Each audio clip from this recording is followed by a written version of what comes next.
I'm ever so slightly excited because the UK Film Council have actually just told us that we're having funding for the next year, so that's rather exciting news. More exciting news is the Pink Portrait. This is Sir Ian McKellen. I don't think I can say much more than he is probably one of the finest British actors. He's done theatre, he's done film, and what's very interesting is that most people who like mainstream cinema knows who he is, whether it's the X-Men or whether it's the people down under. But he's also a huge, massive supporter of gay rights and has been from the very beginning. We will skip very quickly over the fact that this is Berwyn, and Berwyn is actually Iris, and Iris is all to do with short filmmaking and talent and all of that stuff. Oh hello, shall we go this way? This is Stephen Fry. He's also gay. There's a theme running here. He's quite intellectual, but also he is somebody who is famous in front of the camera for an awful lot of people, whether it's mainstream ITV drama, whether it's Radio 4.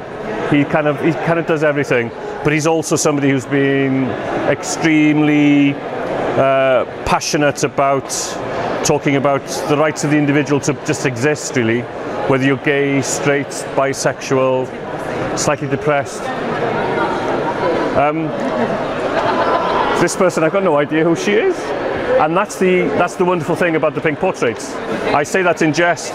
The Pink Portraits are about, there are 20 people in the Pink Portraits, 20 people who are in front of the camera, so these are people you will know, and then 20 people behind the camera, people who are supporting script writing, supporting talent, and like an awful lot of you looking at this picture, I'm telling you she's a lesbian, she is successful and she works in the film industry, but I really don't know who she is, and neither should you, and that's what's wonderful about the Pink Portraits. This is actually a man in drag. No, this is Sam Cowell, and he's not the boss of the X Factor. Again, he's kind of quintessentially English. He is at the top of his game in theatre.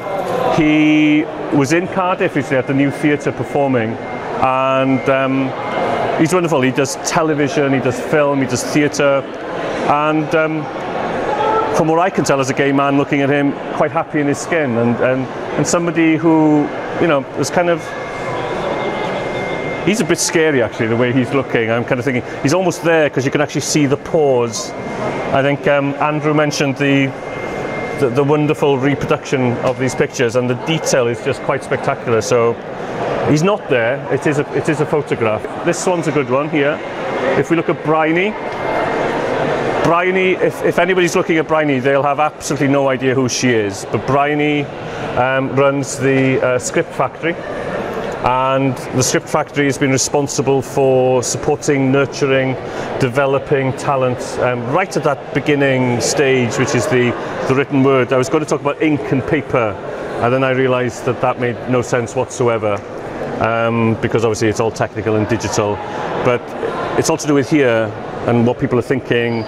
And it's to do with here. The heart would probably be here, where she's actually, you know, she's connecting with the brain. This is the best. This is Mark Gatiss. I just think it's the most amazing picture. I'm not really that concerned that he was responsible for the League of Gentlemen, that he created with Stephen Moffat the new Sherlock Holmes adaptation on television, modernising it for a new audience. The fact that he's in Doctor Who. He's never sort of not been in the closet, but he's never been out, as it were. And in a recent interview about the Pink Portraits, he said that he found it amazing that people didn't know he was gay because he hasn't actually told anybody that he isn't. But he's extremely talented, and what's interesting, he's thinking about things all the time, and that picture just tells me at that precise moment in time he's thinking about something. And he's talked about how do we get gay characters onto mainstream television, and If you can read Buzz online, have a look, because what he said was very, very interesting. And now I need a drink.